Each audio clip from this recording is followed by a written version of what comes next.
Assalamualaikum warahmatullahi wabarakatuh. Kembali lagi dengan saya Muhammad Dedalasim. Dan dalam video kali ini saya akan mereview kembali tentang bab 2, yaitu kecurangan. Ini kecurangan bukan dalam artian lingkup besar, tapi melainkan dalam lingkup kegiatan pengauditan dan kegiatan akuntansi. Untuk mempersingkat waktu, kita akan masuk ke materinya. Yang pertama adalah definisi.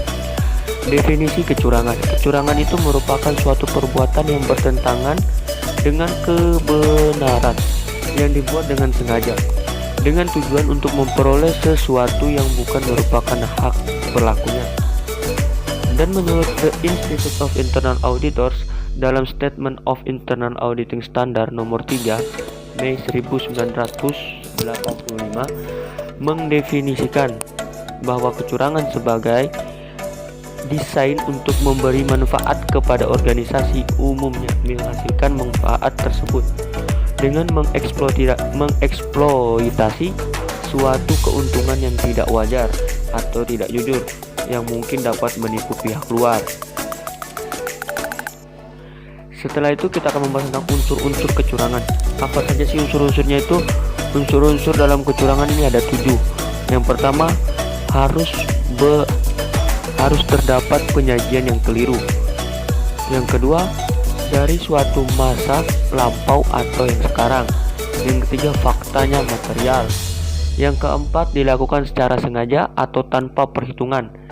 Yang kelima, dengan maksud untuk menyebabkan suatu pihak bereaksi. Dan yang keenam, pihak yang berlaku harus berealisasi terhadap kekeliruan penyajian. Dan yang terakhir, mengakibatkan kerugian. Dan sekarang yang kita akan bahas dalam slide selanjutnya itu adalah penyebab terjadinya kecurangan. Dalam PSA 70 terdapat 3 kondisi yang menyebabkan sebuah kecurangan. Yang pertama, insentif atau tekanan. Tekanan ini maksudnya adalah tekanan yang terjadi mungkin dari diri kita pribadi atau mungkin dari suatu organisasinya. Dan yang kedua ada kesempatan. Kesempatan ini seperti contohnya seseorang itu pasti akan melakukan sebuah kecurangan walaupun mereka tidak menginginkan kecurangan itu. Selagi ada kesempatan pasti mereka akan lakukan, apalagi dalam keadaan tertekan atau semacamnya. Yang ketiga, sikap atau rasionalisasi. Sikap atau karakter ini seperangkat nilai dengan etika yang mengizinkan manajemen atau pegawai untuk melakukan tindakan yang jujur. Dan selanjutnya, menurut JSR Venables dan KM Implay dalam buku Internal Audit, mereka mengemukakan bahwa kecurangan terjadi itu ada 2 penyebab, yaitu penyebab utama dan penyebab sekunder. Penyebab utama terdiri dari penyembunyian atau konsumen.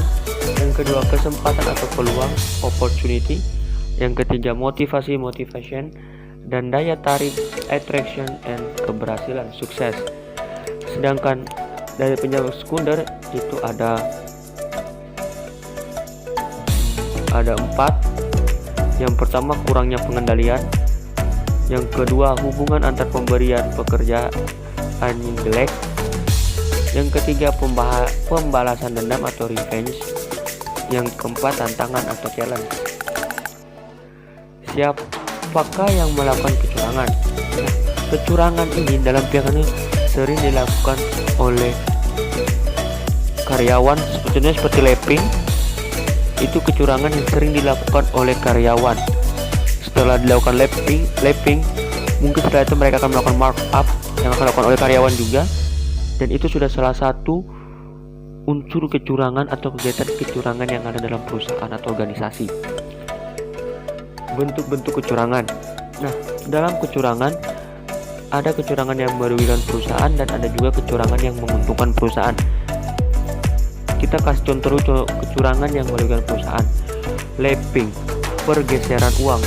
Ini yang merugikan perusahaan, yaitu penggelapan uang kas dengan cara menunda pencatatan penerimaan kas.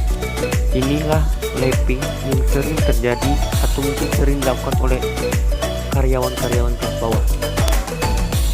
Dan ada kecurangan juga yang menguntungkan sebuah perusahaan, contohnya smoothing profit dengan pencatatan penjualan, laba, dan aset yang lebih besar.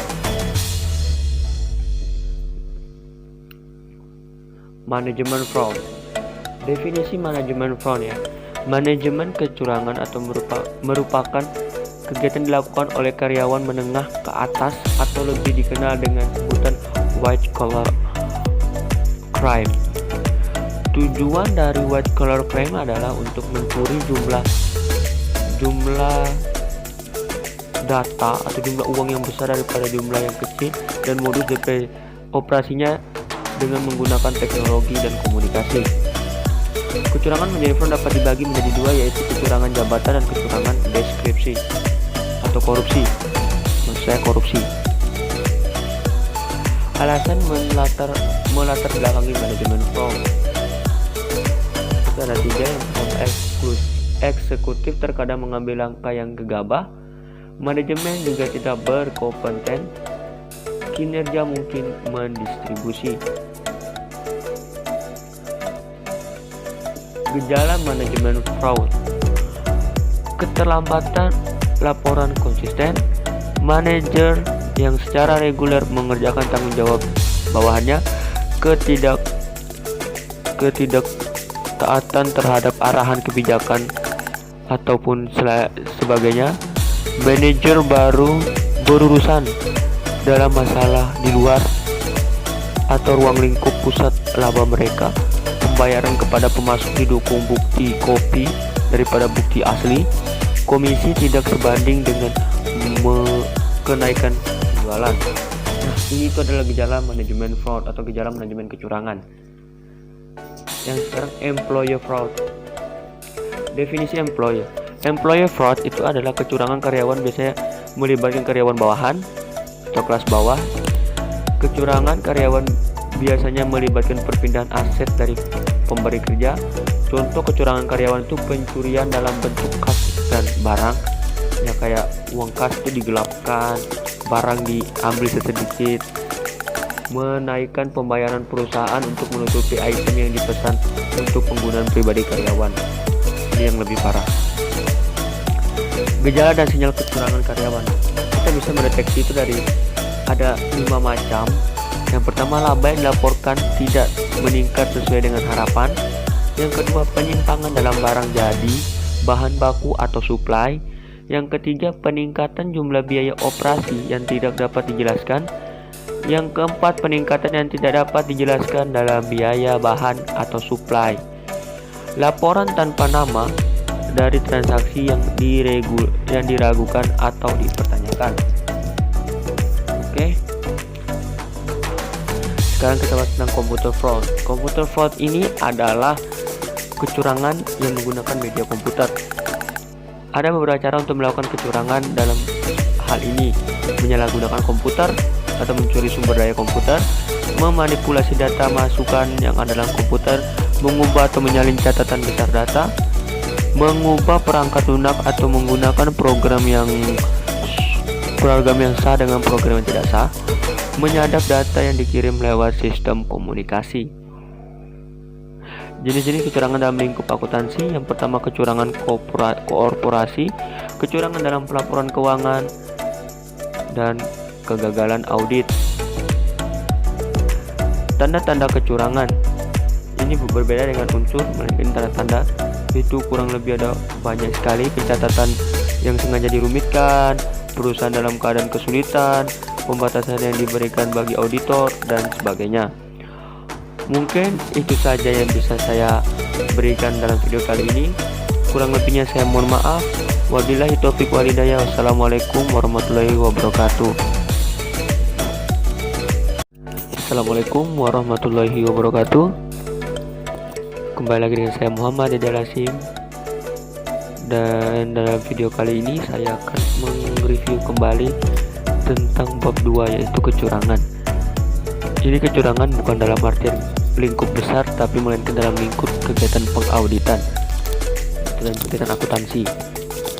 Untuk mempersingkat waktu, kita akan masuk ke materinya. Yang pertama adalah definisi. Definisi kecurangan. Kecurangan itu merupakan suatu perbuatan yang bertentangan dengan kebenaran yang dibuat dengan sengaja, dengan tujuan untuk memperoleh sesuatu yang bukan merupakan hak berlakunya. Dan menurut The Institute of Internal Auditors, dalam Statement of Internal Auditing Standard nomor 3 Mei 1985 mendefinisikan bahwa kecurangan sebagai desain untuk memberi manfaat kepada organisasi, umumnya menghasilkan manfaat tersebut dengan mengeksploitasi suatu keuntungan yang tidak wajar atau tidak jujur yang mungkin dapat menipu pihak luar. Setelah itu kita akan membahas tentang unsur-unsur kecurangan. Apa saja sih unsur-unsurnya itu? Unsur-unsur dalam kecurangan ini ada 7. Yang pertama, harus terdapat penyajian yang keliru. Yang kedua, dari suatu masa lampau atau yang sekarang. Yang ketiga, faktanya material. Yang keempat, dilakukan secara sengaja atau tanpa perhitungan. Yang kelima, dengan maksud untuk menyebabkan suatu pihak bereaksi. Dan yang keenam, pihak yang berlaku harus berealisasi terhadap kekeliruan penyajian. Dan yang terakhir, mengakibatkan kerugian. Dan sekarang yang kita akan bahas dalam slide selanjutnya itu adalah penyebab terjadinya kecurangan. Dalam PSA 70 terdapat 3 kondisi yang menyebabkan sebuah kecurangan. Yang pertama, insentif atau tekanan. Tekanan ini maksudnya adalah tekanan terjadi mungkin dari diri kita pribadi atau mungkin dari suatu organisasinya. Dan yang kedua ada kesempatan. Kesempatan ini seperti contohnya seseorang itu pasti akan melakukan sebuah kecurangan walaupun mereka tidak menginginkan kecurangan itu. Selagi ada kesempatan pasti mereka akan lakukan, apalagi dalam keadaan tertekan atau semacamnya. Yang ketiga, sikap atau rasionalisasi. Sikap atau karakter ini seperangkat nilai dengan etika yang mengizinkan manajemen atau pegawai untuk melakukan tindakan yang jujur. Dan selanjutnya,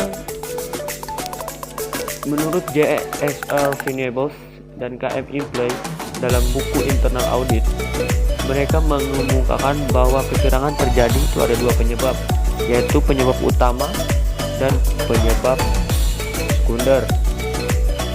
Penyebab utama terdiri dari penyembunyian atau konsumen. Yang kedua, kesempatan atau peluang, opportunity. Yang ketiga, motivasi, motivation.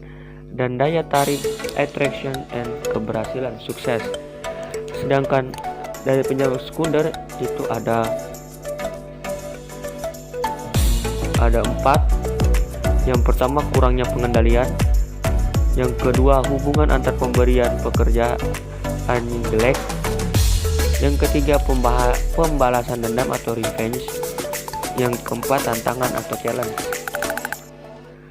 Siapakah yang melakukan kecurangan? Nah, kecurangan ini dalam pihak ini sering dilakukan oleh karyawan, sebetulnya seperti lapping. Itu kecurangan yang sering dilakukan oleh karyawan. Setelah dilakukan lapping, mungkin setelah itu mereka akan melakukan markup yang akan dilakukan oleh karyawan juga. Dan itu sudah salah satu unsur kecurangan atau kegiatan kecurangan yang ada dalam perusahaan atau organisasi. Bentuk-bentuk kecurangan. Nah, dalam kecurangan ada kecurangan yang merugikan perusahaan dan ada juga kecurangan yang menguntungkan perusahaan. Kita kasih contoh kecurangan yang merugikan perusahaan. Lapping, pergeseran uang. Ini yang merugikan perusahaan, yaitu penggelapan uang kas dengan cara menunda pencatatan penerimaan kas. Inilah lapping yang sering terjadi atau mungkin sering dilakukan oleh karyawan-karyawan kelas bawah. Dan ada kecurangan juga yang menguntungkan sebuah perusahaan, contohnya smoothing profit dengan pencatatan penjualan, laba, dan aset yang lebih besar. Manajemen fraud. Definisi manajemen fraud ya. Manajemen kecurangan atau merupakan kegiatan dilakukan oleh karyawan menengah ke atas atau lebih dikenal dengan sebutan white collar crime. Tujuan dari white collar crime adalah untuk mencuri jumlah data atau jumlah uang yang besar daripada jumlah yang kecil, dan modus operasinya dengan menggunakan teknologi dan komunikasi. Kecurangan menjadi fraud dapat dibagi menjadi dua, yaitu kecurangan jabatan dan kecurangan deskripsi atau korupsi. Maksud saya korupsi. Alasan melatar belakangi manajemen fraud itu ada tiga. Yang pertama, eksekutif terkadang mengambil langkah yang gegabah, manajemen juga tidak berkompeten, kinerja mungkin mendistribusi. Gejala manajemen fraud: keterlambatan laporan konsisten, manajer yang secara reguler mengerjakan tanggung jawab bawahannya, ketidaktaatan terhadap arahan kebijakan ataupun sebagainya, manajer baru berurusan dalam masalah di luar atau ruang lingkup pusat laba mereka, pembayaran kepada pemasok didukung bukti kopi daripada bukti asli, komisi tidak sebanding dengan kenaikan penjualan. Nah, ini itu adalah gejala manajemen fraud atau gejala manajemen kecurangan. Yang sekarang, employer fraud. Definisi employer fraud itu adalah kecurangan karyawan, biasanya melibatkan karyawan bawahan atau kelas bawah. Kecurangan karyawan biasanya melibatkan perpindahan aset dari pemberi kerja. Contoh kecurangan karyawan itu pencurian dalam bentuk kas dan barang, ya kayak uang kas itu digelapkan, barang diambil sedikit, menaikkan pembayaran perusahaan untuk menutupi item yang dipesan untuk penggunaan pribadi karyawan. Ini yang lebih parah. Gejala dan sinyal kecurangan karyawan, kita bisa mendeteksi itu dari ada 5 macam. Yang pertama, laba yang dilaporkan tidak meningkat sesuai dengan harapan. Yang kedua, penyimpangan dalam barang jadi, bahan baku atau supply. Yang ketiga, peningkatan jumlah biaya operasi yang tidak dapat dijelaskan. Yang keempat, peningkatan yang tidak dapat dijelaskan dalam biaya bahan atau supply. Laporan tanpa nama dari transaksi yang diragukan atau dipertanyakan. Oke. Sekarang kita bahas tentang computer fraud. Computer fraud ini adalah kecurangan yang menggunakan media komputer. Ada beberapa cara untuk melakukan kecurangan dalam hal ini: menyalahgunakan komputer atau mencuri sumber daya komputer, memanipulasi data masukan yang ada dalam komputer, mengubah atau menyalin catatan besar data, mengubah perangkat lunak atau menggunakan program yang sah dengan program yang tidak sah, menyadap data yang dikirim lewat sistem komunikasi. Jenis-jenis kecurangan dalam lingkup akuntansi: yang pertama, kecurangan korporasi, kecurangan dalam pelaporan keuangan, dan kegagalan audit. Tanda-tanda kecurangan ini berbeda dengan unsur, melainkan tanda-tanda itu kurang lebih ada banyak sekali. Pencatatan yang sengaja dirumitkan, perusahaan dalam keadaan kesulitan, pembatasan yang diberikan bagi auditor, dan sebagainya. Mungkin itu saja yang bisa saya berikan dalam video kali ini. Kurang lebihnya saya mohon maaf. Wabillahi taufiq walhidayah. Wassalamualaikum warahmatullahi wabarakatuh.